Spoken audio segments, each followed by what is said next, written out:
Compreenderam, queridos? É o fim da escola como a conhecemos hoje. E é o que eu acabei de mostrar aqui para vocês. No ano de 2020, quase 60% dos alunos nem sequer tiveram acesso às aulas online. E 99% deles, eu mostrei os números para vocês, foram aprovados. Estão sendo aprovados, né? Estão ainda nesse período. Estão sendo aprovados. E, por favor, não é uma crítica, é uma constatação. Eu mostrei o relatório, tá aí, olha, tá na tela. Tá? Mostrei o relatório para vocês. É uma mera constatação. A minha pergunta é, o que vai ser desses alunos no ano que vem? E mais uma vez, eu não estou pedindo para acreditar em mim. Olhem os relatórios, pessoal. Tá na tela ali, ó. Quem chegou depois é o que está em anexo, o último. Teaching and Learning International Survey. Olhem o relatório, olhem os números, não é a minha opinião, são os dados produzidos pelo próprio sistema de ensino. Olhem lá, é isso que eu acabei de mostrar ali para vocês. O aproveitamento real dos alunos brasileiros em 2020 está na casa dos 15%. Olhem aí. A pandemia, ela apenas evidenciou as defasagens da escola, pública e privada. Ano que vem, nós temos uma escola com o dobro do desafio, mas com a mesma estrutura defasada. Pelo amor de Deus, como isso pode dar certo? Professores cansados, muitos sem a qualificação necessária para mediar um momento tão desafiador como esse, salários baixos, alguns atrasados, ou seja, é uma classe docente que segue cada dia mais desvalorizada. Mais uma vez eu pergunto, como isso pode dar certo? Olhem as notas das melhores escolas no IDEB, olhem lá, tá na tela. Tá na tela. Ainda são escolas com grande defasagem. Nós temos que comemorar os avanços que eu vi aqui agora, que nós analisamos? É claro que temos que comemorar esses avanços. No entanto, nós ainda estamos formando, a escola ainda está formando analfabetos funcionais. É isso! Os números estão aí. São quase 40 milhões de analfabetos funcionais. E a pergunta que eu já deixei para vocês é, esse número vai subir para quanto no ano que vem, diante do que a gente viveu esse ano? Olhem lá! Olhem aí na tela. O Brasil ocupa a 57ª posição no ranking do PISA, né, nas avaliações internacionais. Na avaliação anterior a essa de 2019 que nós analisamos, o Brasil ficou atrás da Colômbia. Agora, respondam para mim, como que um país como a Finlândia, que passou por 3 guerras, que foi devastada, que teve que se reconstruir do zero, consegue ocupar sempre os primeiros lugares na mesma avaliação que nós ficamos lá em quase 60º. E eu tô usando, né, o exemplo da Finlândia aqui para vocês não virem me dizer que eu só uso, né, só comparo o Brasil a países que não enfrentaram dificuldades.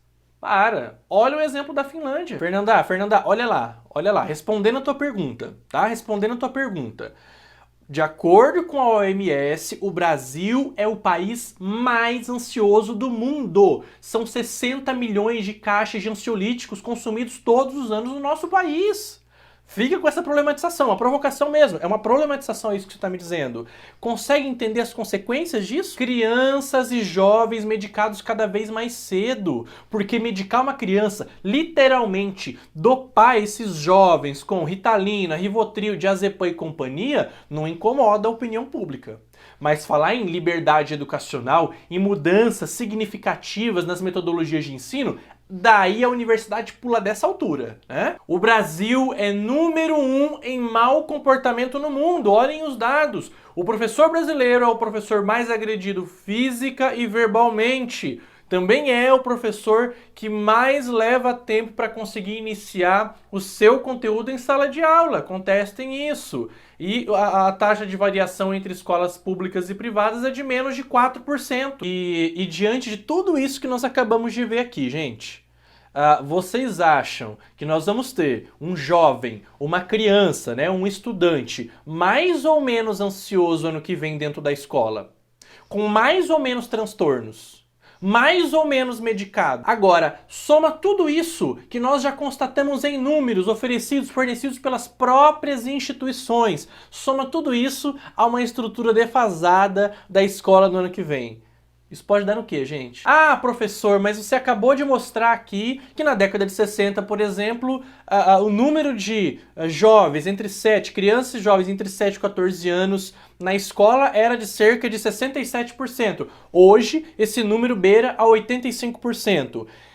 Isso significa um avanço, gente? Claro que sim, né? Considerando principalmente o crescimento populacional, claro que isso é um avanço. Mas se tem uma coisa que a história da educação do nosso país prova, é que quantidade não é sinônimo de qualidade. Então aí os números que nós acabamos de analisar nos últimos 10 anos, que projetam os próximos 10 e falam por si só. Como eu falei, esse problema tem um culpado muito claro, né? Eu culpo a cultura política do nosso país.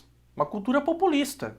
Uma cultura que é literalmente avessa ao planejamento de longo prazo. Ponto. Ah, professor, mas você só falou dos problemas, basicamente, até aqui. Você é catastrófico, professor. Não, gente, eu não sou catastrófico, mas eu preciso desenhar minuciosamente o meu problema, o meu desafio, para eu poder encontrar uma solução para esse problema, certo? Se eu não sei o tamanho dele, como que eu vou propor uma solução verdadeira, baseada em metodologia, em evidência científica, não em populismo barato, em ideologia populista que até aqui não resolveu absolutamente nada. Agora, realmente, nós não estamos aqui só para apresentar os problemas.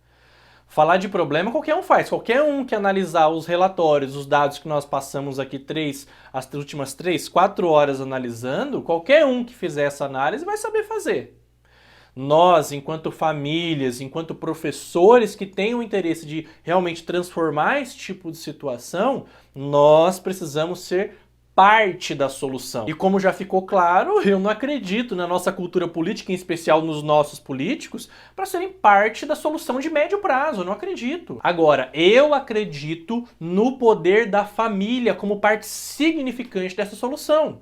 De uma família que, como eu mostrei para vocês, os dados também evidenciam isso, que quando entende o poder, a importância do seu papel na vida, na formação do seu filho, transforma uma sociedade. E é disso que nós começamos a falar agora, pessoal, de solução. Como essa família vai fazer a diferença no contexto que nós acabamos de descrever. Como essa família vai fazer a diferença nesse contexto educacional quase que apocalíptico. Como? Mas a gente sabe, não existe receitinha de bolo para tudo isso. Mas existem caminhos possíveis, sim. Olhem lá, pessoal.